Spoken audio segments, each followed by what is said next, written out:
I know it's not games, but it is meaningful, obviously, in training camp. How much are you enjoying the string of picks you've had in camp, including 3 in the last 2 days? Oh, I love it.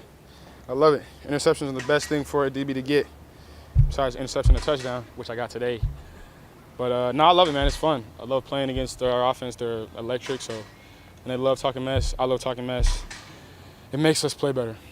I really enjoy it. It looks like on those picks you're kind of coming from depth and jumping in. How do those defensive calls put you in position to make this play you're making this week? Well, Coach Boyer, he makes the calls based on the situation. He does a great job, aligning us in the right position to let us go out there and have fun. Definitely. Jevon, where are you a better player than you even were last year? In what parts of your game are you better now? My whole game, my entire game. I think I've improved in every category because I continue to plan on improving because I don't think I've hit my ceiling yet. And as a competitor, as a high-level competitor, I hold myself to a high standard. So every day I'm trying to get 1% better than I was yesterday.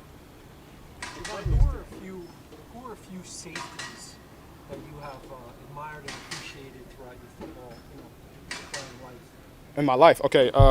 Bob Sanders, Troy Polamalu, Ed Reed, Minka Fitzpatrick, Micah Hyde, Jordan Poyer, Derwin James, Kevin Byard, Buda Baker, Tyrann Matthew.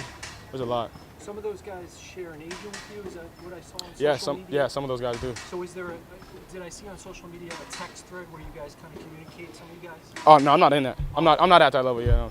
Shout out to David, but no, I'm just playing. No, I'm not in that text thread, man. Those guys are a little bit older than me, but I have their number. I can reach out to them anytime I need and ask questions because I do. Jesse Bates helped me a lot last year.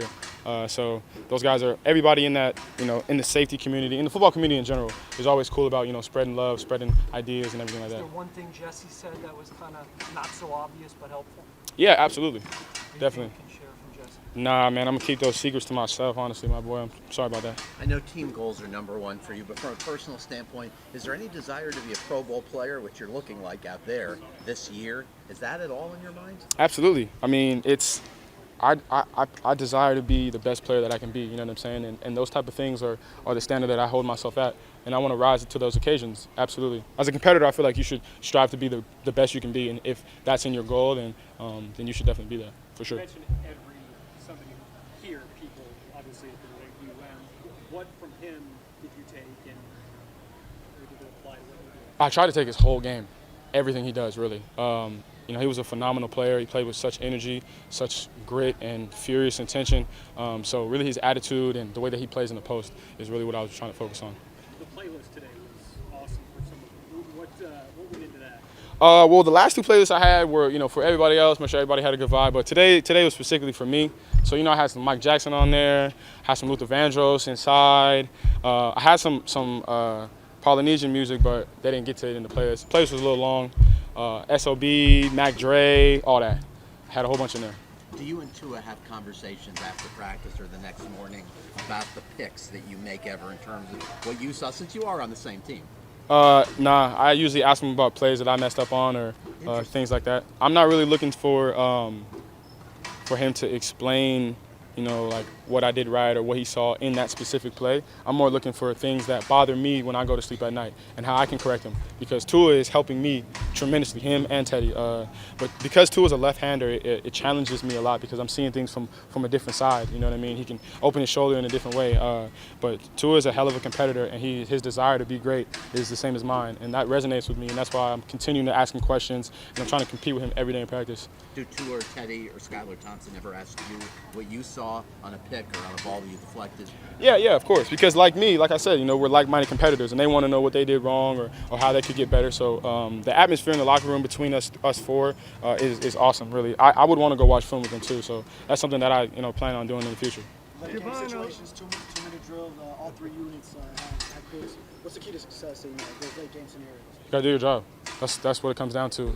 It's a high intensity situation, but you gotta do your job, and then you gotta let the plays come to you. Because if you try to force it, then you're gonna miss your opportunity. In that Jevon, list a of lot of the safeties you went through before, was there anyone stand out that you said, okay, any tape you watched more than Tyrann Mathieu, when he was at LSU, watched his tape every day before every Friday before my college games, and then right before I went to bed, me and my roommate Jamal Hill, he's at Oregon. We watched Minka Fitzpatrick's last year in college every day. You know, a lot of the guys you mentioned are of the nature where if you're a quarterback, you always have to know where that guy is before the snap. Have you thought about, you know, how you want quarterbacks to look for you in that same way? That's actually a great question. Not necessarily. I just want offenses to fear me, really. Not necessarily the quarterback, more the coaches. And I feel like, you know, the way that we're practicing, I can get to that because I'm continuing to push myself. But no, that hasn't come across my mind. John, talking about Tyron and Minka, you know, put that star role in Nick Saban's defense. You played slot in college a lot. How does playing that position translate to playing in the post as well as you have so far? Well, it puts me in a dynamic where if I have to step down into the box or if I have to do anything close to the line, I already have some type of history with that. And college and NFL are completely different. But it kind of gives me a little bit of, you know, a comfortable feeling knowing that I've been down there before and I've seen pulling guards come at me and tight ends like that. So just a little bit of ease on my body. Jevon, there's a lot of safeties that you named just now that you got inspired by. You might be well on the way to being better than some of those guys. What does that kind of mean to you in your progression as a player and a student of the game? It means a lot that you said that, but for me right now, I'm looking to the next day. I'm not looking to down the line or anything like that. I'm looking to tomorrow and how I can get better in the meetings today and then stepping onto the field tomorrow through walkthrough and whatnot and how I can grow. Straight like that.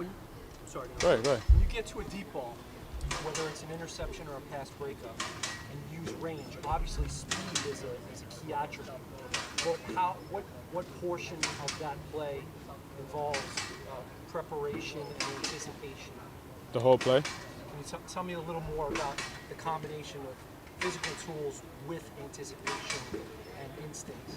Well, obviously it starts in the film room, understanding quarterbacks' looks and whatnot. And then as you're in your pedal, you know, you have to, is that my hair? Okay. Sorry about that. No, but as you're in your pedal, you know, you gotta understand your technique and what you have to do. And then trusting your instincts, really. And then as you get closer to the ball, like, you know, we work on deep ball drills and everything like that, understanding, like, you know, your distance from the receiver, from the sideline, from the ball, judging the ball correctly, going up and grabbing it, focusing on getting the ball first, and then, you know, anything else. So there's a lot that goes into those deep balls, not just running and going to get it. Last one here. You were born in Canada, right? Correct. How much time did you spend in the Bay Area? I was in the Bay Area from 2008 to 2018 before I left for college. But I mean, my parents live in the Bay Area still, so I obviously that's home for me. My home too. Like, you know, I grew up in Canada, but I also grew up in the Bay Area. So. I was about to say, anybody that's playing Mac Dre, that's not Mac like Dre, all that. They didn't even get to the SOB. Like, I had all that on there. Mozzie, all black. Like, yeah, I'm already knowing, you know, yeah. So. I want to ask you one more thing. Minka got a new deal this summer. Jevon just got a new deal this week. When you see the money being thrown around for safeties like that, what does that make you kind of? What do you think about that? I'm super happy for those guys. Like Minka and Derwin, they're well deserving. They're hell of players. You know, they're ballers really, and those guys I look up to. Absolutely. I mean, you know, it's motivation and whatnot. But like I said, man, I'm looking to tomorrow. I'm not looking to, you know, the next couple of years or whatnot. I'm looking at how I can get better off today, and that's really how my mindset stays.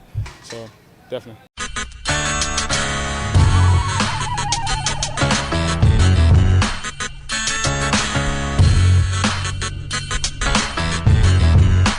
This is the Big O Show.